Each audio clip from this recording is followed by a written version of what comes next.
Hi friends, நம்ம TNPSC வெற்றி பேச்சு சேனலில் இன்றைக்கி நம்ம என்ன டாபிக் பற்றி பார்க்க போகிறோன்னா, இந்திய அரசியலமைப்பில் இருக்கக்கூடிய முக்கியமான 3 டாப்பிக்கள்: அடிப்படை உரிமைகள், அடிப்படை கடமைகள் அண்ட் அரசுக்கு வழிகாட்டும் நெறிமுறைகள். முக்கியமான 3 டாப்பிக்கள். இந்த 3மே பார்த்திங்கன்னா ரொம்ப முக்கியமானது நமக்கு. ஸோ இந்த டாப்பிக்கை பற்றி தான் இன்றைக்கி நம்ம பார்த்திங்கன்னா பார்க்க போகிறோம். ஸோ இந்த அடிப்படை உரிமை, அடிப்படை கடமைகள் அண்ட் டிபிஎஸ்பி, அரசுக்கு நெறிமுறை கோட்பாடுகள் இருக்கு இல்லையா, இதிலிருந்து நமக்கு கொஷின் இல்லாத இதே நம்ம பார்க்க முடியாது. நம்ம எந்த டிஎன்பிஎஸ்சி கொஷின் எடுத்திங்கனாலும் இந்த 3லேருந்து கண்டிப்பாக ஏதாவது ஒரு கேள்வி உங்களுக்கு அதில் இருக்கும். ஸோ அந்தளவுக்கு முக்கியமான 3 டாபிக் தான். ஸோ அதை தான் நம்ம இன்றைக்கி பார்க்கலாம் வாங்க. முதல்ல பாருங்கள், அடிப்படை உரிமைகள். அடிப்படை உரிமைகள்னால் முதல்ல என்ன? அதாவது அந்த பேர்லேயே இருக்குது, நமக்கு இருக்கக்கூடிய அடிப்படையான உரிமைகள், அதாவது நம்முடைய உரிமைகள் என்னென்னு பார்க்கலாமா? முதல்ல பாருங்கள், அரசு மக்களுக்கு கொடுக்கக்கூடிய ஒரு உரிமை. அடிப்படை உரிமைன்றது என்னது? நம்ம அரசு நமக்கு கொடுக்கக்கூடிய, மக்களாகிய நமக்கு கொடுக்கக்கூடிய ஒரு உரிமை தான் என்னது? அடிப்படை உரிமை. ஸோ இந்த அடிப்படை உரிமைகளை பாதுகாக்கக்கூடிய பாதுகாவலன் அப்படின்னு நம்ம யாரை சொல்கிறோன்னா, உச்சநீதிமன்றம். உச்சநீதிமன்றம் தான் நம்ம என்ன செய்யுது? நம்மளுடைய அரசியலமைப்பை நம்மளுடைய அடிப்படை உரிமைகளை பாதுகாக்கிறது. இந்திய அரசியலமைப்பு சட்டம் பகுதி 3 தான் எதை பற்றி குறிப்பிடுகிறது? அடிப்படை உரிமைகளை பற்றி குறிப்பிடுகிறது. அதில் உள்ள விதி 12 முதல் 35 சட்டப்பிரிவுகள் இந்த அடிப்படை உரிமைகளை பற்றி சொல்கிறது. ஸோ இந்த அடிப்படை உரிமைகளை பற்றி கூறக்கூடிய இந்த பகுதி 3 நம்ம என்னென்னு சொல்கிறோம்? இந்தியாவின் மகா சாசனம் அப்படின்னு சொல்கிறோம். ஸோ இந்தியாவின் மகா சாசனம் என்று அழைக்கப்படும் பகுதி எதுன்னு கேட்டால் என்னது? பகுதி 3. அடுத்து பாருங்கள், இது எங்கேருந்து எடுத்திருக்காங்க அடிப்படை உரிமைகளை அப்படின்னா, அமெரிக்காவிலேருந்து எடுத்திருக்காங்க. ஸ்டார்டிங்கில் வந்த புதுசில் நமக்கு அடிப்படை உரிமைகள் மொத்தம் எத்தனை இருந்ததுன்னு பார்த்தீங்கன்னா 7 இது இருந்திருக்கு. இப்போ பார்த்திங்கன்னா மொத்தம் 6 அடிப்படை உரிமைகள். தற்பொழுது எத்தனை இருக்குது? 6 அடிப்படை உரிமைகள் மட்டும்தான் நமக்கு இருக்குது.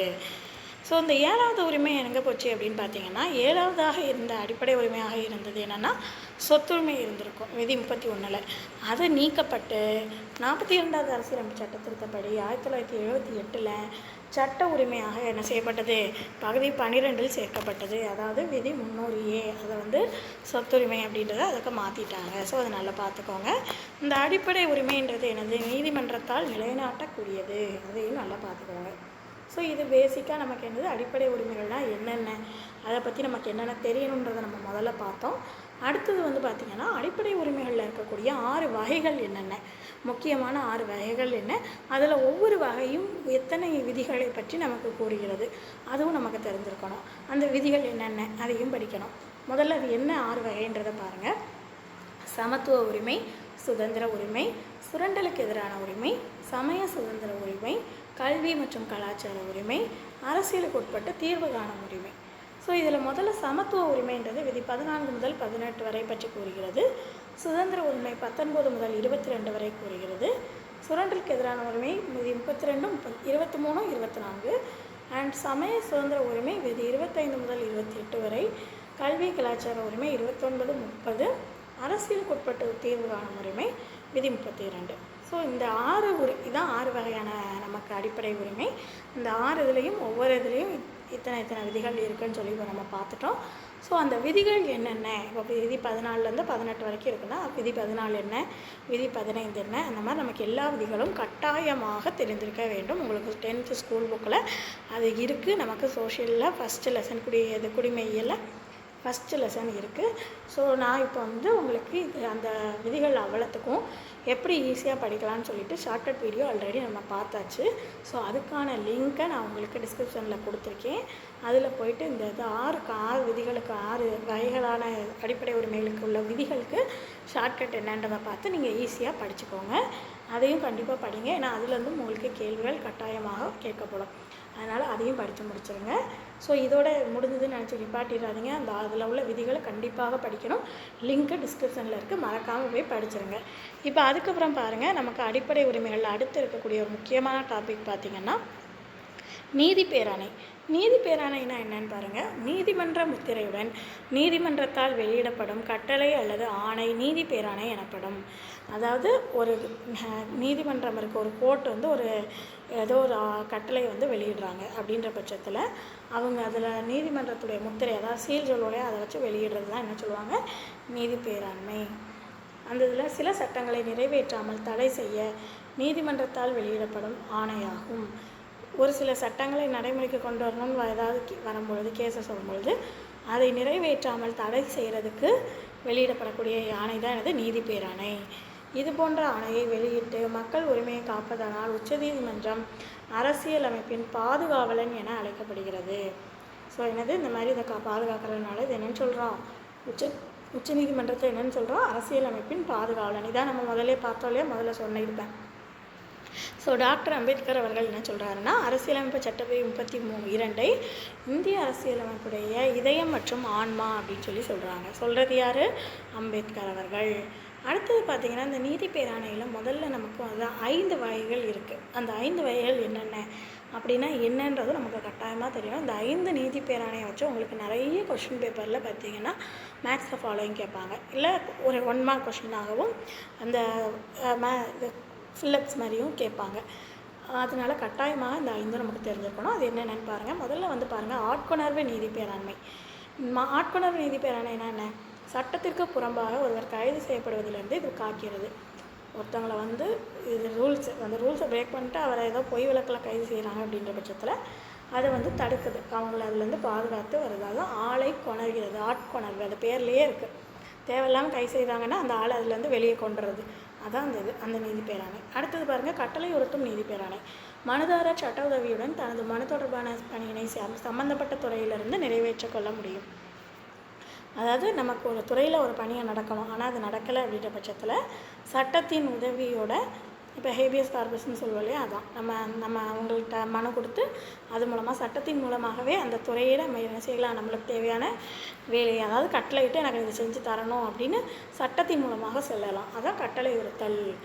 அடுத்தது பாருங்கள், தடையுறுத்தும் நீதி பேராணை. தடையுறுத்தும் நீதி பேராணைனா ஒரு கீழ் நீதிமன்றம் தனது சட்ட எல்லையை தாண்டி செயல்படுவதை தடுக்கிறது.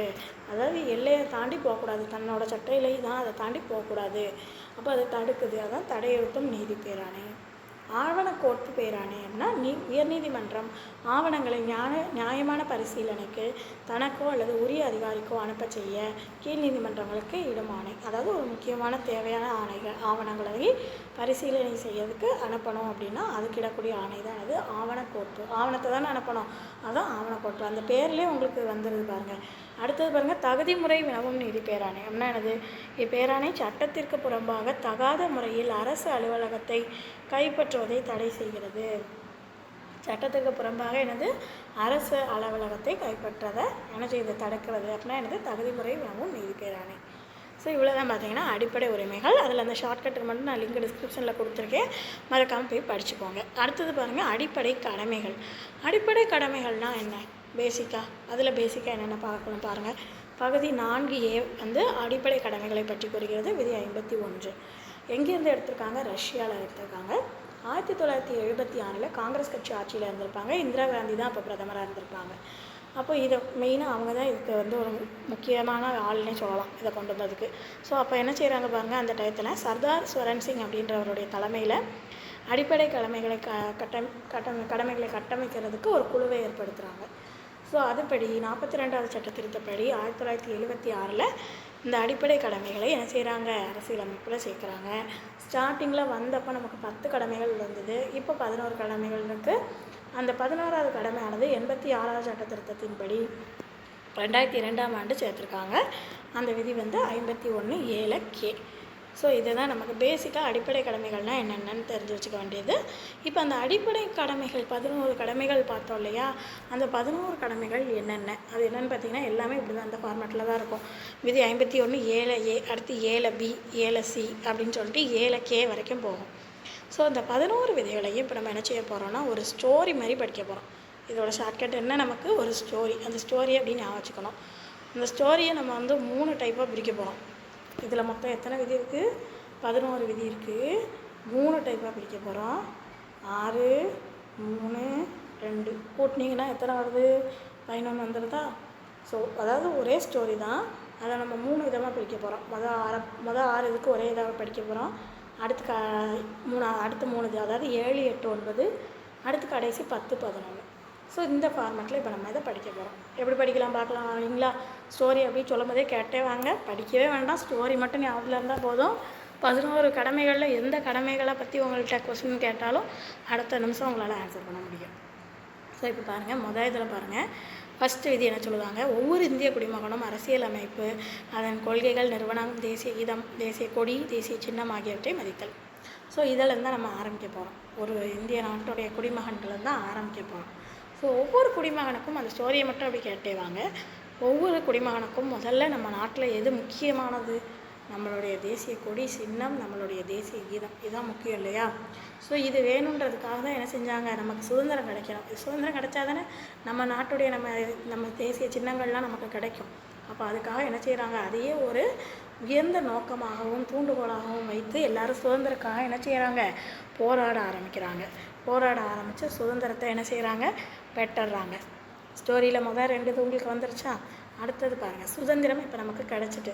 சுதந்திரம் கிடைத்த உடனே முதல்ல எல்லோரும் என்ன சொல்கிறாங்க, இனிமேல் நமக்கு சுதந்திரம் கிடச்சிட்டு, இனிமேல் நம்ம இந்திய மக்களாகிய நம்ம எல்லார்கிட்டேயும் கட்டாயமாக இருக்க வேண்டிய 3 பண்புகள் என்ன, இறையாண்மை, ஒற்றுமை, ஒருமைப்பாடு, இது 3 நம்மக்கிட்ட கண்டிப்பாக இருக்கணும் அப்படின்னு சொல்லிட்டு எல்லோரும் என்ன செய்கிறாங்க, தேச பணியாற்றுறதுக்காக தயாராகிறாங்க. இப்போ நமக்கு சுதந்திரம் கிடச்சிட்டு எல்லாட்டையும் இந்த பண்புகள் கட்டாயமாக இருக்கணும், நம்ம தேசத்துக்காக இனிமேல் நம்ம பணியாற்றலாம்னு சொல்லி தயாராகும் பொழுது முதல்ல அவங்க எடுக்கக்கூடிய முடிவு, இனிமேல் நம்ம எல்லோரும் என்ன செய்யணும், பெண்களுடைய கண்ணியத்தை காக்கணும்.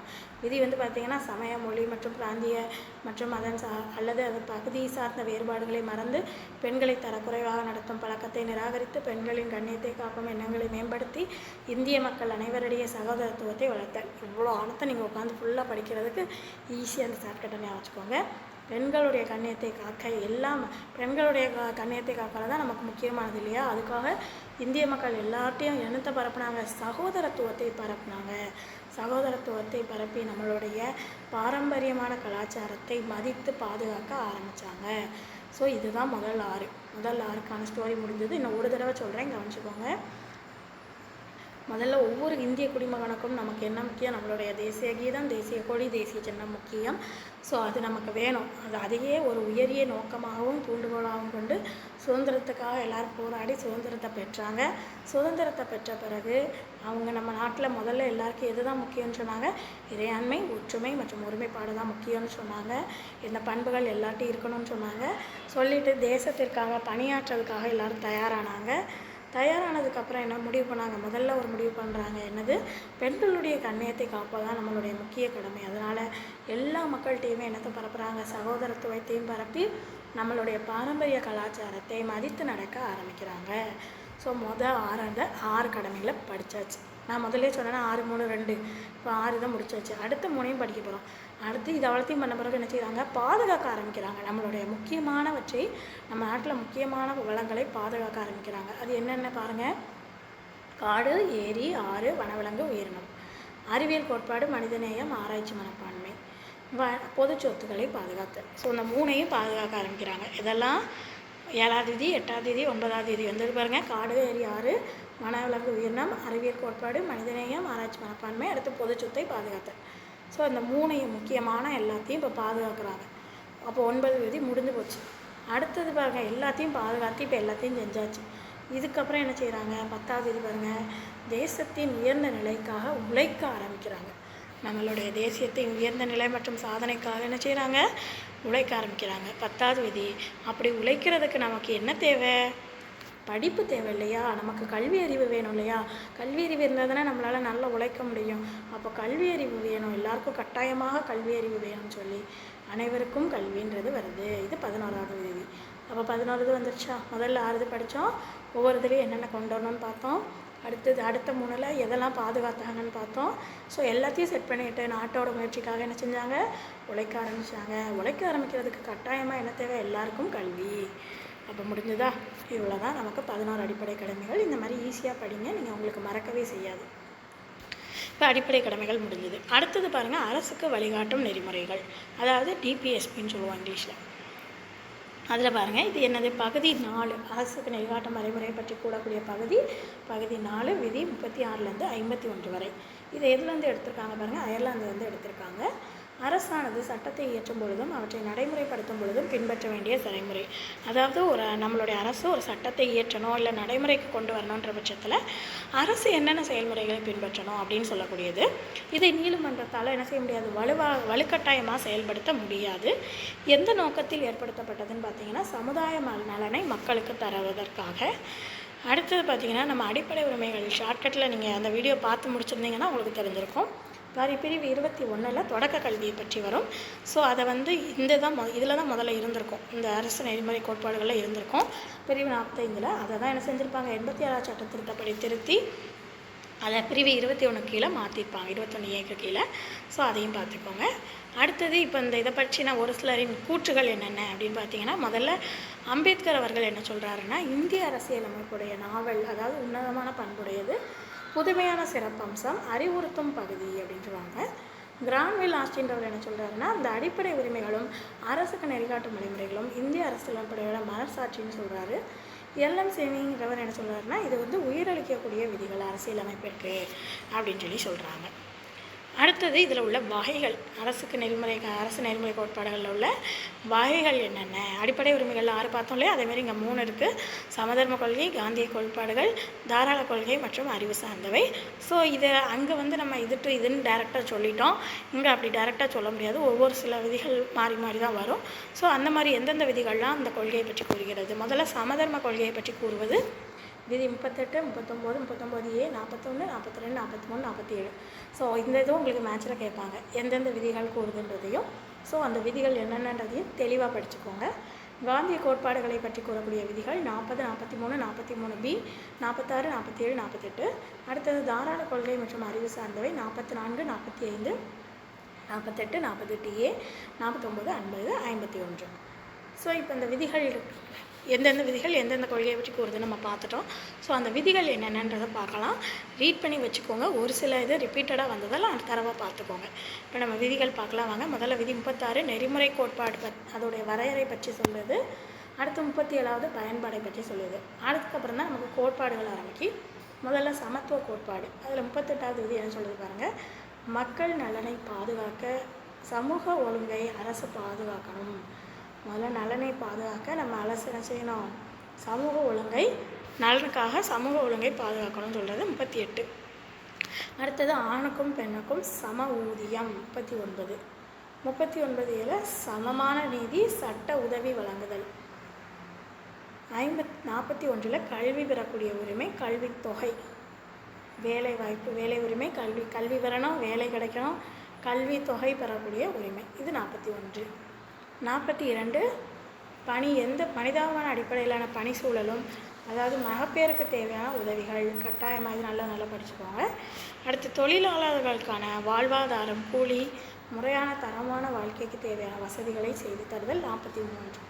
43A தொழிற்சாலை நிர்வாகத்தில் தொழிலாளர்களை பங்கு கொள்ள வழிவகை செய்தல், விதி 43A, இது நல்லா பார்த்துக்கோங்க. அடுத்தது பாருங்கள் 47 ஊட்டச்சத்து மற்றும் பொதுமக்களின் வாழ்க்கை தரத்தை மேம்படுத்துதல், பொது சுகாதாரத்தை மேம்படுத்துதல், பொது சுகாதாரம் வாழ்க்கை தரத்தை மேம்படுத்துதல். ஸோ இவ்வளோ தான் நமக்கு சமத்துவ உரிமை, சமத்துவ கோட்பாடுகளில் உள்ள அந்த அவ்வளோத்தையும் நல்லா தரவாக படிச்சுக்கோங்க.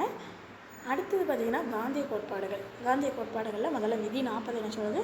ஸோ இதில் உள்ளது எல்லாமே கிராமத்தை ரிலேட் பண்ணியே வரும். காந்திய கோட்பாடுகளில் உள்ளது எல்லாமே பார்த்திங்கன்னா கிராமத்தை ரிலேட் பண்ணியே வரும். பாருங்கள், கிராம பஞ்சாயத்து முறைப்படுத்த சட்டப்படியாக வழங்க அதிகாரம் வழங்க, உள்ளாட்சி அமைப்பு பொறுப்பை வழங்க. அடுத்து 43 கிராமப்புறங்களில் சுயதொழில், குடிசை தொழில், கூட்டுறவு முறை தொழிலை ஊக்குவிக்க. அடுத்து 43 கூட்டுறவு சங்கம் தாமாகவே முன்வந்து தொழில் சார்ந்த மேலாண்மை ஏற்படுத்துதல், சுயேட்சையாக செயல்படுதல். 46 ஆதி திராவிடர் பழங்குடியினர் சமூக நலிந்த பிரிவினருக்கு பொருளாதாரத்தில் மேம்பட உதவுதல், சமுதாயத்தில் அவர்களுக்கு எதிராக செயல்களை தண்டித்து நீதி வழங்குதல், அவர்களை பாதுகாத்தல். ஸோ இதெல்லாம் அப்படின்னு நல்லா பார்த்துக்கோங்க. அடுத்து 47 நல்லா பார்த்துக்கோங்க. உடல் நலத்திற்கு தீங்கு தரும் மது மற்றும் புகைப்புகள் கலத்துக்கு தடை விதித்தல், கால்நடை வளர்ப்பு விழிப்புணர்வு உண்டாக்குதல். அடுத்தது பாருங்கள், தாராள கொள்கை மற்றும் அறிவு சார்ந்தவை. 44வது அனைவருக்கும் ஒரே மாதிரியான பொது சிவில் சட்டம். பொது சிவில் சட்டத்தை கூறும் விதி எதுன்னு கேட்டிங்கன்னா 43 அடிக்கடி கேட்டிருக்க கேள்வி, நல்லா பார்த்துக்கோங்க.